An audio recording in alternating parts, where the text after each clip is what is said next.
ការប្រកួតកីឡាមិត្តភាពដណ្ដើមពានរង្វាន់លោកអភិបាលអូលីវីយេ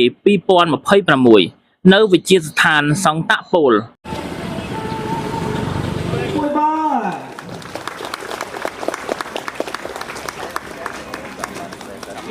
ខេត្តតាកែវនាថ្ងៃទី1ខែឧសភាឆ្នាំ2026នៅវិទ្យាស្ថានសង្តាក់ពលបានរៀបចំព្រឹត្តិការណ៍ប្រកួតកីឡាមិត្តភាពយ៉ាងអធិកអធមដើម្បីដណ្ដើមពានរង្វាន់លោកអភិបាលអូលីវីយេ2026ក្នុងបរិយាកាសដ៏រីករាយនិងពោរពេញដោយសាមគ្គីភាពព្រឹត្តិការណ៍កីឡានេះបានទាក់ទាញអ្នកចូលរួមយ៉ាងច្រើនកុះករដែលបង្ហាញពីការរួបរวมរវាងសហគមន៍អប់រំនិងយុវជនក្នុងនោះសមាជិកដែលបានចូលរួមប្រកួតរួមមានសិស្សានុសិស្សមធ្យមសិក្សាបង្ហាញពីធម៌ពលនិងទេពកោសល្យវ័យក្មេងនិស្សិតសាកលវិទ្យាល័យនាំមកនូវភាពរស់រវើកនិងការប្រកួតប្រជែងដោយបច្ចេកទេសអតីតនិស្សិតជាការវិលត្រឡប់មកវិញដើម្បីរឹតចំណងមិត្តភាពនិងចែករំលែកបទពិសោធន៍បុគ្គលិកវិទ្យាស្ថានបង្ហាញពីគំរូដ៏ល្អក្នុងការលេងកីឡាដើម្បីសុខុមាលភាពនិងការទំនាក់ទំនងជិតស្និទ្ធជាមួយសិស្សនិងនិស្សិតគោលបំណងនៃការប្រកួត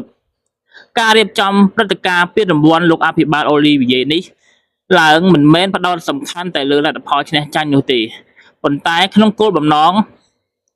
ទី1លើកកម្ពស់សុខុមាលភាពជំរុញឲ្យយុវជននិងបុគ្គលិក